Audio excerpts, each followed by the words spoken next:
que le président des élites. Axe de campagne. Donc, Marie-Christine Arnautu, déjà votre jugement. Vous avez entendu Linda Asmani dire ils sont tous les deux, Marine Le Pen et Nicolas Sarkozy, en quelque sorte en rapport frontal pour être à la droite de la droite. Bien sûr que non. Moi, je pense que cette entrée en campagne, on dit que la meilleure défense, c'est l'attaque, c'est ce qu'il fait. Qu'il est président-candidat ou candidat-président depuis bientôt 5 ans, ça, c'est un non-événement. Et qu'il reprend, et c'est là où je trouve, pardon de le dire, mais qu'il a quand même un culot époustouflant, exactement les mêmes promesses qu'en 2007, comme s'il avait vécu dans une espèce de yourte pendant 5 ans, sans téléphone, sans ordinateur, qui n'était absolument pas au courant, ni coupable, ni responsable de ce qui s'était passé. Voilà. Mais ce qui est plus inquiétant quand même, c'est cette bipolarisation de l'élection que, évidemment, les politiques, mais aussi d'un coup de baguette médiatique, comme l'a dit Marine Le Pen hier, on tente de faire ça maintenant. Et c'est ça qui est très... On dirait que depuis l'entrée en campagne... Non, mais attendez, on dirait que Marine Le Pen ne monte plus. Certes, et mais que souvenez-vous, Madame Brun, en 2007, on avait créé le troisième homme, en l'occurrence François Bayrou. Bon, on avait dit, voilà, il y a un troisième homme, et c'était très argumenté pendant toute la campagne électorale. Aujourd'hui, on a le sentiment que Marine Le Pen et d'autres, mais enfin, je parle de Marine Le Pen, puisque quand même, elle est toujours à peu près à 20% dans les sondages, a été aspirée avec ses électeurs potentiels dans un immense trou noir depuis une semaine et qu'elle n'existe plus. Bon, voilà, je trouve que la ficelle est quand même un peu grosse et que je pense aussi que les Français vont y réfléchir. Frédéric Valletoux, alors la sarcolandisation, comme dit François Bayrou.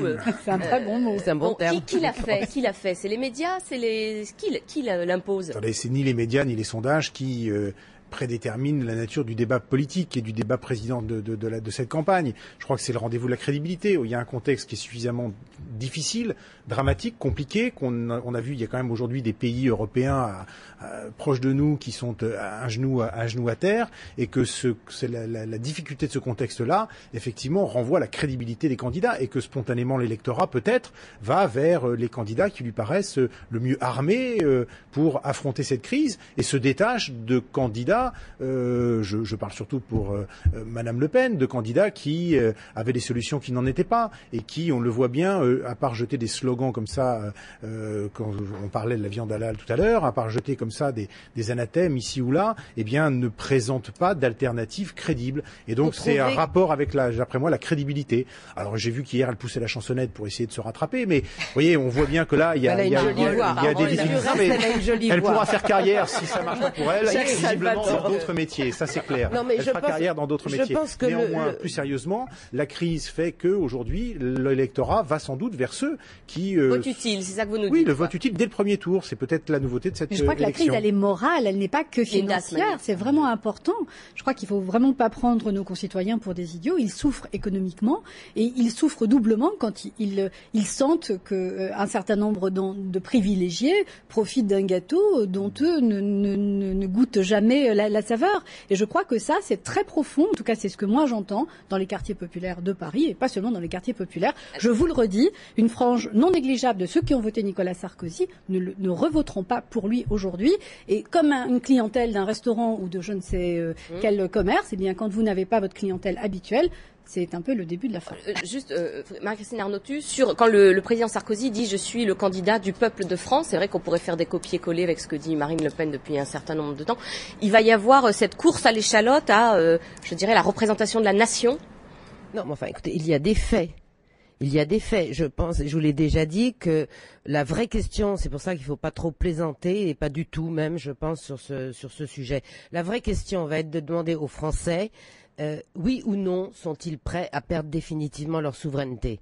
Et vous savez, ce qui se passe en Grèce aujourd'hui, avec ce plan de sauvetage, ce nouveau plan de sauvetage de 130 milliards d'euros, il y a un mot qui est particulièrement choquant, c'est-à-dire que l'Europe va donner cet argent à la Grèce en échange d'une mise sous séquestre des comptes de la Grèce.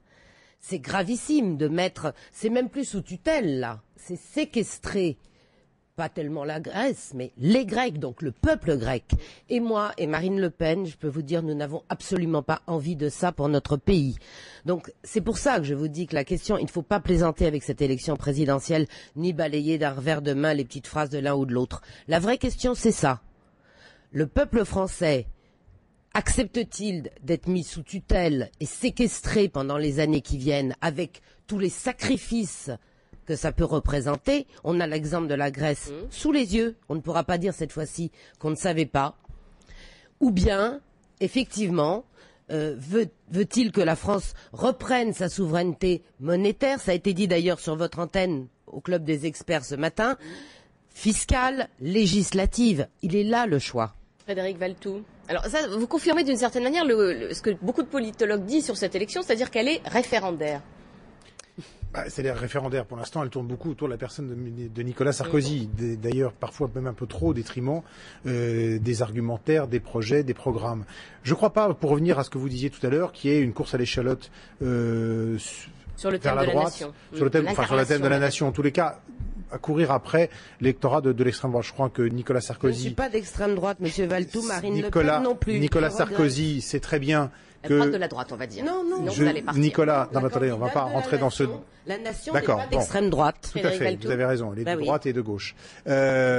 Néanmoins, je crois que Nicolas Sarkozy sait très bien qu'il y a une pluralité de courants au sein de la droite et que je ne pense pas qu'il veuille faire toute sa campagne uniquement derrière un électorat.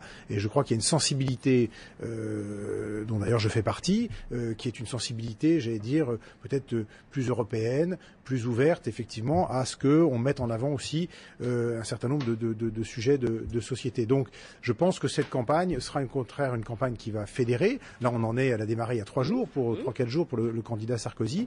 Néanmoins, ce sera une campagne, j'allais dire, qui nous réserve encore, et je le souhaite, bien des surprises aussi sur le fond. Laissons-lui le temps aussi d'arriver sur le fond de son projet. Alors le fond de son projet, il y a quand même un certain nombre de pistes qui sont déjà tracées. On va y revenir, on va marquer une pause, on va y revenir dans le quart d'heure qui vient.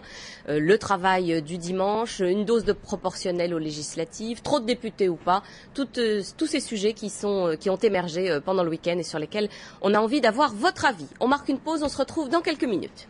Nous reprenons notre débat sur la campagne présidentielle vue par notre petit club de responsables politiques d'Île-de-France. Alors juste avant cette pause, Frédéric Valletoux, le maire UMP de Fontainebleau, nous disait de toute façon une campagne, il y a des séquences, il va y avoir un certain nombre de thèmes qui vont être déroulés. Mais dès ce week-end, certains l'ont été, notamment Nicolas Sarkozy a lancé encore quelques ballons d'essai ou quelques pistes. Alors Jacques Salvatore, cette idée du travail du dimanche qui revient donc sur le tapis, est-ce que c'est à double tranchant qu'un candidat qui n'a pas réussi à la faire passer pendant son premier mandat la repropose pour le deuxième? Ce qui est surprenant, c'est qu'il y a une loi qui est passée pendant son mandat, c'est celle du 10 août 2009, qui établissait une situation sur laquelle on ne voit pas pourquoi on devrait évoluer. Je pense que si cette loi peut s'appliquer, elle peut permettre un certain nombre de souplesses, appliquons-la. Mais je ne comprends pas que le même président qui a fait voter la loi propose aujourd'hui, 2 ans plus tard, de la modifier de fond en comble. Il y a quelque chose d'assez surprenant. Linda Asmani? Oui, moi je suis plutôt pour la liberté, honnêtement, et François Bayrou explique qu'il faut toujours garder un jour de repos, et je comprends, et je suis moi aussi personne n'est contre le jour de repos, mais quand même. Bien la sûr, question est dimanche ou un autre jour. Il doit rester une liberté dans ce pays. L'État aime bien tout contrôler, tout organiser. L'État fabrique des voitures, des machines à laver. Enfin, à mon avis, il ferait mieux de faire autre chose. On n'a pas besoin que l'État fasse ça. Je crois que l'État doit être protecteur, doit revenir à ses missions régaliennes. Et oui, il faut laisser beaucoup de souplesse, et je suis d'accord avec... Je crois que la loi existante est déjà suffisamment explicite.